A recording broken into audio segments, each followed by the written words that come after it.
Mr. Schweitzer, and I'm going to make a little video here on how to make a solution.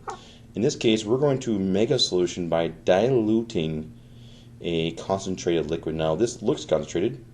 It's got a very distinct purple color. It's called crystal violet. The actual concentration of this stuff is 1.59 e to the negative fifth moles per liter.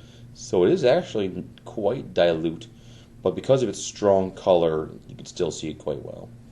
Alright, so we're going to make a solution off of this by diluting it down. We need to have an original volume. So how do we actually get our original volume? You could use a graduated cylinder and simply pour out the amount that you'd like in there. 1 milliliters, 2 milliliters, 10 milliliters, 50 milliliters. All depends on what you're working off of. For this example, I'm going to demonstrate how to use a pipette to measure that initial volume. If you're doing small amounts, you would use a device that can measure those small amounts a little more accurately. This is called a pipette. Okay. Now, a pipette, this is more specifically a graduated pipette. It has little markers on it, graduates. You could have one looks like this. This is called a volumetric pipette. It only does one volume, and the line is right here by my finger. It shows what that line does, and that one only measures 25 milliliters. The way I would measure this is I'd simply fill it entirely full and then just dispense it front to end. The whole thing from line to tip is 25 milliliters. Different volumetric flasks or pipettes would give you different volumes. The nice thing about a graduated is that you can have different volumes. Okay, I could dispense for this one anything up to 5 milliliters. The whole thing from start to end is 5 milliliters. I would never want to dispense the tip. So if I want to dispense 2 milliliters, I could go from 3 to 5, or from 2 to 4, or whatever I want to do, but never dispense the tip.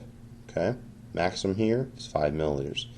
Now, to draw up a liquid into the end of one of these tubes, whether it's a graduated or whether it's a volumetric, we could use a bulb or a device like this. Now, in the old days, they literally put their mouths on the end of these things and just drew up here like a straw.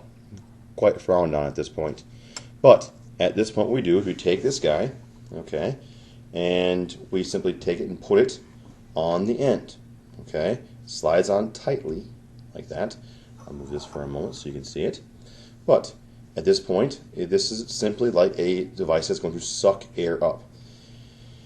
It's not a storage device, so you cannot tip it backwards and let the liquid pour into the actual device. The way this device looks, it simply is quite easy. You would roll at this point to draw air up, push down to push liquids out. This device opens it and therefore would release any air that you'd like. If I want to take, let's say, a milliliter or two, let's say I want to do 2 milliliters of this particular liquid.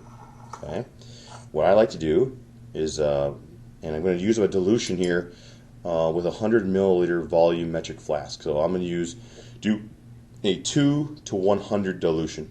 Okay, so if you're in lab and you have a dilution, let's say yours is 5 to 100, 5 milliliters of this to 100 total, or 10 milliliters to 100 total. You'll need to decide what your dilution is for your particular lab or how you're going to run this.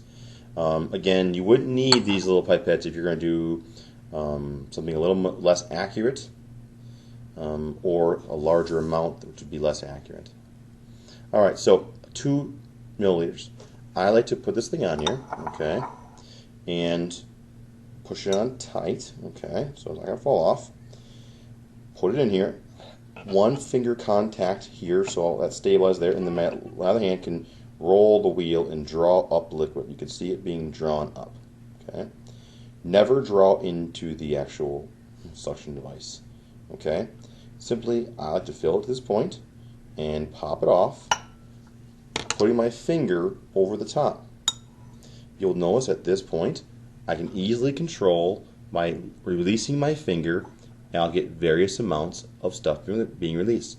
Take a moment, okay, play around with it. Put your finger at the bottom and just let go a little bit. It drops quite fast if you take your finger off. Otherwise, simply just gradually take your finger off, and you will see that you lose volume at a much slower rate. Play around with it a little bit. Once you figure out how to do it, put it back down, slide it on here. Okay, roll it up. Okay, roll it up, and then pick it up here. Now, I want a 2 milliliter, so you need to get sort of at a spot where you're horizontal. Okay, and I'm going to just let it go to the point where I get to a marker that I can measure off of. If you miss one, go to the next one.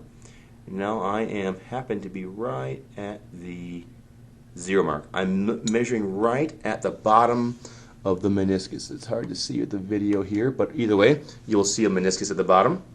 Now I know I'm going to go from the 0 mark down to the 2.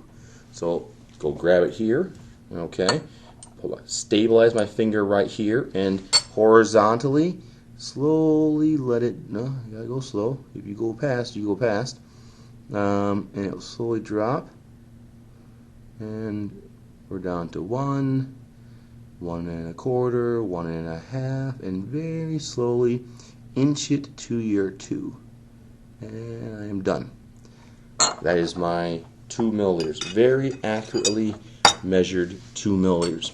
At this point, I would fill it up to my line, okay, with water, preferably distilled water.